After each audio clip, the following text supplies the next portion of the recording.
Friends, today எபிசோடில் அண்ணாமலை வந்து முத்துக்கிட்ட சொல்கிறாங்க, ஃபஸ்ட்டு நீங்கள் தான் சண்டை போட்டுருந்தீங்க, இப்போ மருமகளும் சண்டை போடுறாங்க, மீனாலாம் சண்டை போட மாட்டாலே, மீனா கூட இப்போ சண்டை போடுறா அப்படின்னு சொல்கிறாங்க. இது எல்லாமே மீனாவோட ஐடியா தான்ப்பா. அம்மா வந்து சுற்றி அவங்க அம்மா உசுப்பேற்றி விட்டாங்க. அவங்க வந்து மீனாவை போய் திட்டினாங்க. மீனா வந்து இந்த ஐடியா கொடுத்தா, அத்தை முன்னாடி நம்ம சண்டை போடுற மாதிரி இருந்தால் அவங்க ரெண்டு பேருக்குள்ளே சண்டை மூட்டி விட மாட்டாங்க அப்படின்னு சொல்லிட்டு, அதனால தான்ப்பா நாங்கள் சும்மா சண்டை போகிறோமே ஆக்ட் பண்ணோம். அந்த ரூம்குள்ளே நாங்கள் சாப்பிட்டுட்டு தான் இருந்தோம், சும்மா வாய்ஸ் தான் கொடுத்தோம் அம்மா சந்தோஷத்துக்காக அப்படின்னு சொல்கிறாங்க. அண்ணாமலை சொல்றாரு, உங்க அம்மா வந்து பெத்த பிள்ளைங்க சண்டை போறதை பார்த்து சந்தோஷப்படுற ஒரே ஆள் அவளாதான் இருப்பா, அவகிட்ட ஏதாவது சேஞ்சஸ் ஆகுமான்னு சொல்லிட்டு கேக்குறாங்க. அதுக்கெல்லாம் வாய்ப்பே இல்லப்பா அப்படின்னு சொல்லிட்டு முத்து சொல்றாரு. ஸ்ருதி வந்து அவங்க அம்மாவுக்கு கால் பண்றாங்க, ஏதாவது ஒரு சைக்காட்டிஸ்ட் பாருங்க, உங்களுக்கு பைத்தியம் பிடிச்சிருச்சா, எதுக்கு போய் மீனாவை திட்டினீங்க, இதுக்கப்புறம் இப்படிலாம் பண்ணாதீங்க அப்படின்னு சொல்லிட்டு போனை கட் பண்ணிடுறாங்க. ரோகிணி ஹாஸ்பிட்டலுக்கு வராங்க. அவங்களுக்கு தெரிஞ்சவங்க வந்து சொல்றாங்க, உங்க அம்மா மிளகா காய வைக்கும் போது மயக்கம் போட்டு விழுந்துட்டாங்கம்மா, அதனால ஹாஸ்பிட்டல் அட்மிட் பண்ணும் அப்படின்னு சொல்றாங்க. ரோகிணி வந்து அவங்களுக்கு தேங்க்ஸ் சொல்றாங்க. அவங்க அந்த பிளேஸ்ல இருந்து போயிடுறாங்க.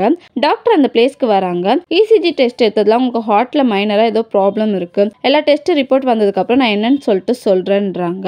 அவங்க ரொம்ப ப்ரெஷர்ல இருந்திருக்காங்க, ஏதோ ரொம்ப திங்க் பண்ணிருக்காங்க அப்படின்னு சொல்றாங்க. ரோகிணி வந்து என்னன்னு சொல்லி விசாரிக்கிறாங்க. லட்சுமி வந்து சொல்றாங்க, வேற என்ன, நான் போனதுக்கு அப்புறம் கிறிஷை யாரு பாத்துப்பா, நீ சீக்கிரமா உங்க வீட்டுல உண்மையை சொல்லு, உங்க வீட்டுல இதெல்லாம் தெரிஞ்சா என்ன சொல்லுவாங்கன்னு வேற தெரியலன்னு சொல்லிட்டு ஃபீல் பண்றாங்க. அதெல்லாம் நான் பாத்துக்கிறேன் மேம், நீங்க ஏதோ யோசிக்காதீங்க, ரெஸ்ட் எடுங்க அப்படின்னு சொல்லிட்டு சொல்றாங்க. ரோகிணி வந்து மனசுக்குள்ள திங்க் பண்றாங்க, அம்மாவை நம்ம கூட வச்சு எப்படியாவது பாத்துக்கணும், இல்லைன்னா ஒரு ஆளையாவது செட் பண்ணணும் அப்படின்னு சொல்லிட்டு நினைக்கிறாங்க.